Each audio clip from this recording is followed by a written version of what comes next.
Okay, so this is how I keep my balance in sobriety, and I'm laughing when I'm saying that because I don't. Sometimes I'm so off balance in my sobriety, which I guess is okay.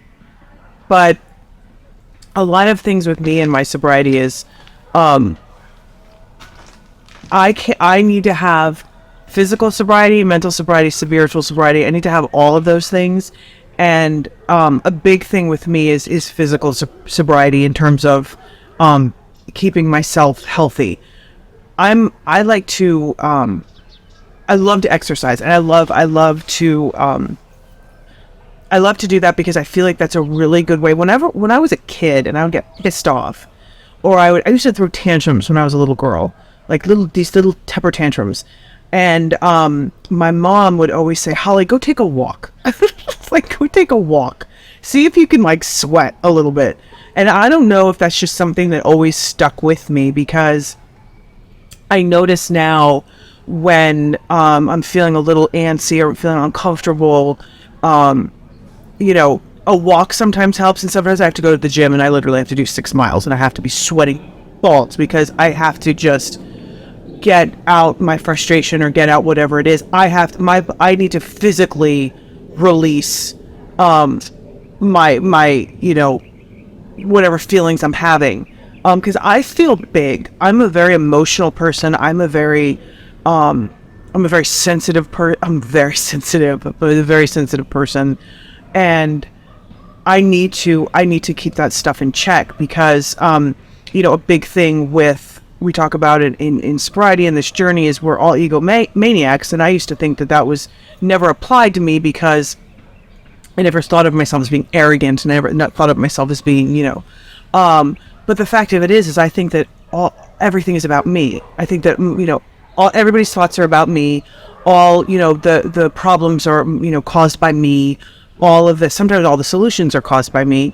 But I think that in order for me to one of the things that keeps me in balance is I keep a picture of the day I went into detox, and it's horrible. It's a black and white little shot of me when I went into detox and I did my intake, and I look at that every so often because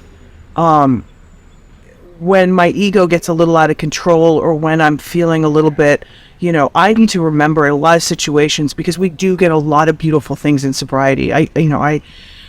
We talk about this world or this life beyond our wildest dreams, which I thought was so cheesy when I first heard it. I'm like, absolutely not. That's ridiculous, because in my world, life beyond my wildest dreams is having a big mansion in the hills, having a pool, having a private plane where I can go anywhere I want to in the world. That was where I considered it. I didn't consider that a life beyond my wildest dreams would be mental inner peace. For my internal life to be not stable, but not to be so loud, and not to be so volatile, and not to be so all over the place. And I think that a lot of that, with the word balance, and that's why I kind of chuckled at the beginning, because I never considered myself like emotionally balanced in any sense of the word, because my emotions would kick off like that. You could say something to me and I would immediately cry, yell, something. There was some kind of immediate reaction when somebody would say something to me that I didn't like. And now, because I don't have, I've mentioned this before, because I don't have the luxury of masking it with alcohol or drugs, I have to keep that shit in check, like big time, because I am an emotional person. And, I think what's beautiful about my sobriety is that, I got a temper. I'm a part Italian. I'm passionate about a lot of stuff, and passionate good, but passionate real bad. And I yell where like the veins start to pop out, and I've got that kind of rage. I've got that kind of anger inside of me.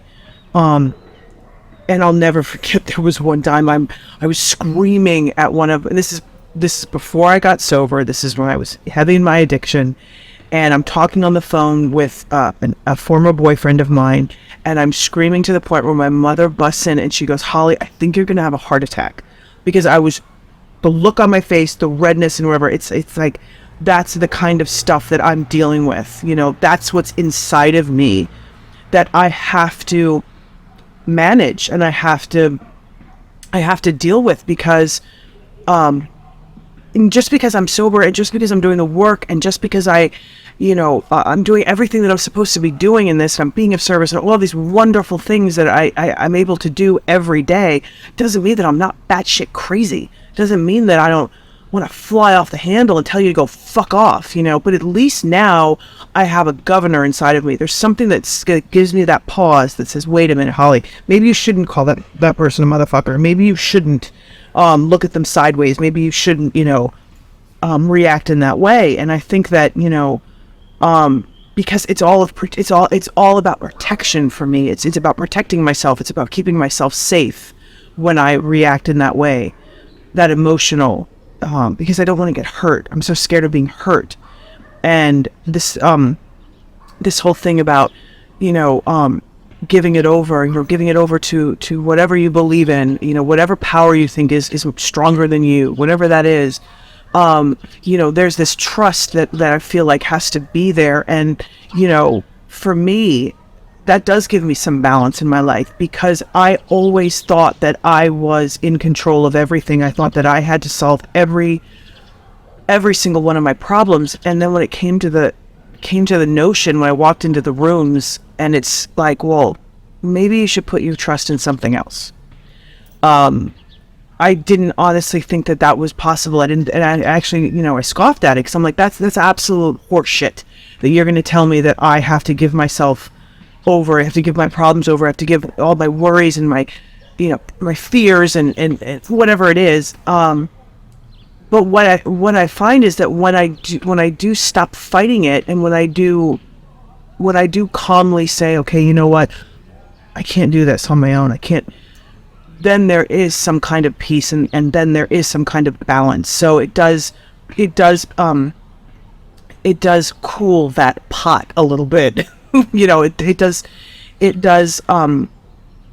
does cool the flame a little bit inside of me, because I have a lot going on inside of me.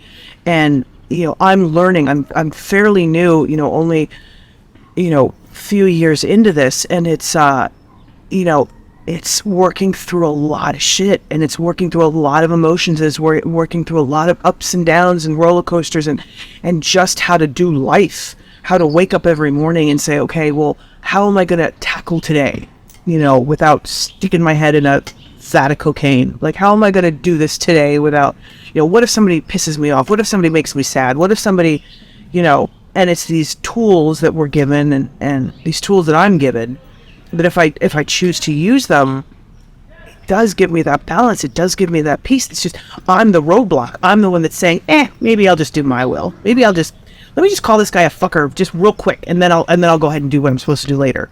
Let me just get this out real quick, because I'm stubborn in that. And that's when I get off kilter. That's when I start to act a little, wonky. But, it's an everyday thing for me. It's an everyday getting out of myself, and realizing that I need the help. I need the help that I've been given. I need to use what I've been given. Because balance, to me, I chuckle at that word, because it's not something I'm familiar with. It's not something that I was used to. It was boring to me, to be perfectly honest. The balance equals boring to me. I don't want to be balanced. But I'm realizing that, the benefits that I get from having this peace and this serenity and this calm and this, it does give me its own gifts in its own way, so it's just like this whole new way of thinking and living. And but I've got to be willing to do it, because the addict and the alcoholic in me wants to just, I want to be crazy. I want to stay that batshit crazy person sometimes. So yeah, that's it.